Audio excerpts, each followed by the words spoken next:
എന്താ മോനെ പേര്? അമ്പാടി. നമുക്കൊരു വെറൈറ്റി മെയിൽ ലിസ്റ്റ് ചെയ്താലോ? എന്റെ കയ്യിൽ ഒരു സെറ്റ് ഓഫ് കാർഡ്സ് ഉണ്ട്. ഓക്കെ, ഇതെല്ലാം വ്യത്യസ്തമായ കാർഡ്സുകളാണ്. ഞാൻ നോക്കാമോ?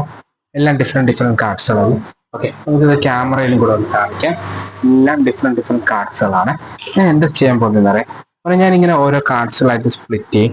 മോന്റെ മനസ്സിൽ ഏതെങ്കിലും ഒരു കാർഡിൽ തൊടാൻ തോന്നിയാൽ അതിലൊന്ന് തൊടാം. അതാണോ? ഇതെടുത്തോ. എന്നെ കാണിക്കല്ലേ ഒരു കാരണവശാലും. നോക്കിയിട്ടൊന്ന് ക്യാമറയെ കാണിക്കാമോ? Okay okay. മോന്റെ മനസ്സിന് ഇഷ്ടമുള്ള സ്ഥലത്ത് വെച്ചല്ലേ മോൻ തൊട്ടത്. ഏത് കാർഡാന്ന് എനിക്കറിയാൻ ഒരു ചാൻസും ഇല്ല.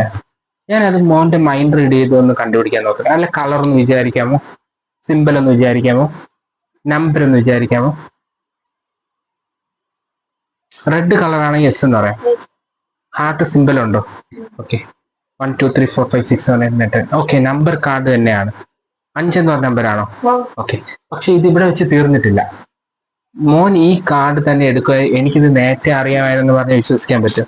ഇതെല്ലാം ചെയ്യുന്നതിന് മുമ്പ് എന്റെ ഫ്രണ്ടില് ക്യാമറ കാണുന്നുണ്ടല്ലോ, ഞാനൊരു വാലറ്റ് വെച്ചിട്ടുണ്ടായിരുന്നു. ഈ വാലറ്റിന്റെ അകത്ത് ഞാനൊരു പ്രഡിക്ഷൻ വെച്ചിട്ടുണ്ട്. 5 of hearts തന്നെ മോന് കിട്ടുമായിരുന്നു. മോൻ അതിൽ തന്നെ ടച്ച് ചെയ്യായിരുന്നെന്ന് എനിക്ക് നേരത്തെ അറിയാം. ഇത് ഞാനൊരു 6th സെൻസ് വെച്ച് ചെയ്ത ഒരു മെന്റൽ എഫക്റ്റ് ആണ്. Thank you Ambadi.